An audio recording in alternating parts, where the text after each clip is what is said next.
Hello student, Kiran history classes में आप लोग का स्वागत है। English literature practice set question number first है the aim and object of their scheme dot not clear. A are, B has, C is, D where.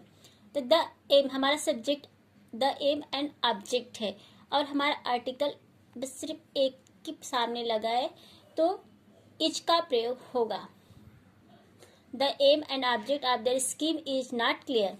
दूसरा, the producer as well as the actors reached the hotel. A have, B where, C was, D has। तो हमें ये भी देखना है कि हमारा ये वर्ब कैसा है।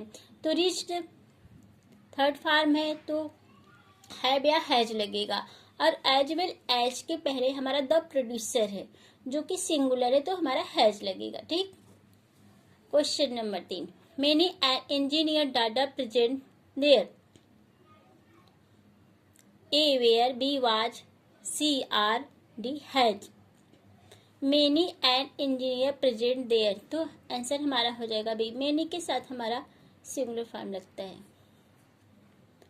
Question number 4, the feminine gender of bride groom is. A bride, B signora, C queen, D wife. Answer हमारा हो जाएगा A bride.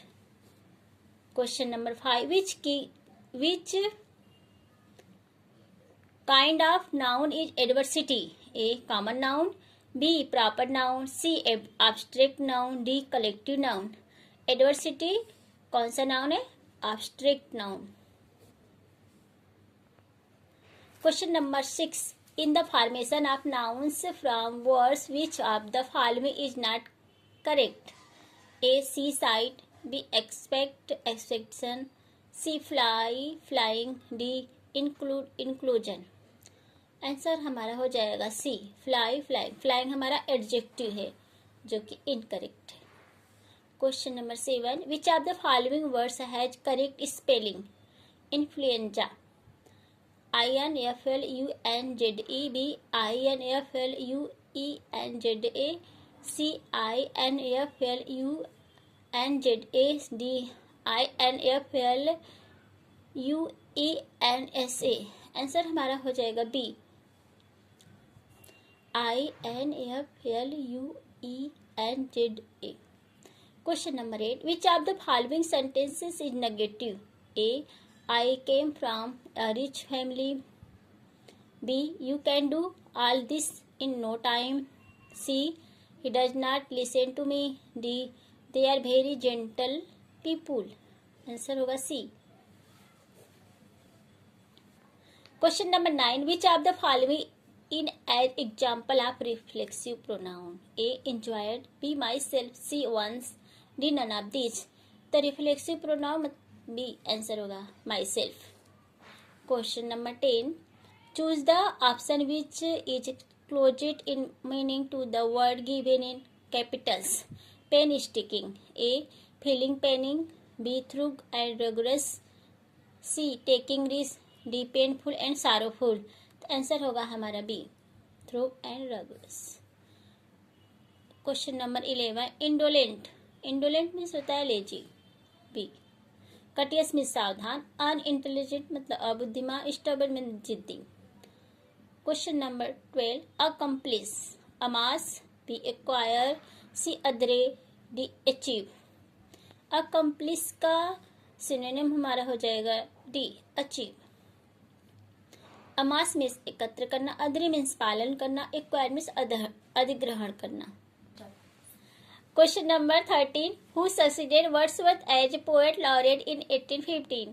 A Alfred Tennyson, B Robert Burns, C Robert Browning, D Matthew Arnold. Answer हमारा हो जाएगा A Alfred Tennyson. Question number 14, a long lyric poem serious in subject matter, elevated in style, elaborated in its stanzic structure is। A analogy, B lyric, C an ode, D a dramatic monologue। तो question है a long lyric poem serious in subject matter, elevated in style, elaborate in its stanzic structure is। Answer हमारा हो जाएगा C an ode। Analogy is sad poem, lyric a emotional feelings, a dramatic monologue,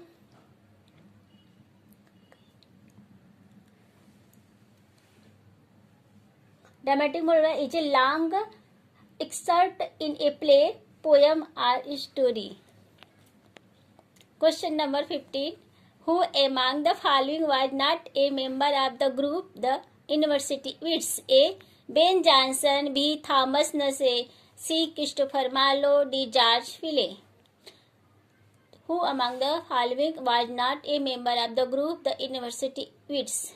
answer हमारा हो जाएगा A B, Ben Johnson.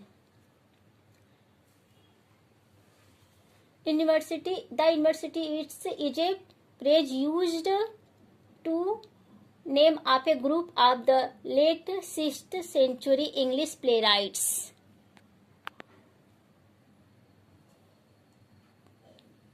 Thanks for watching our video.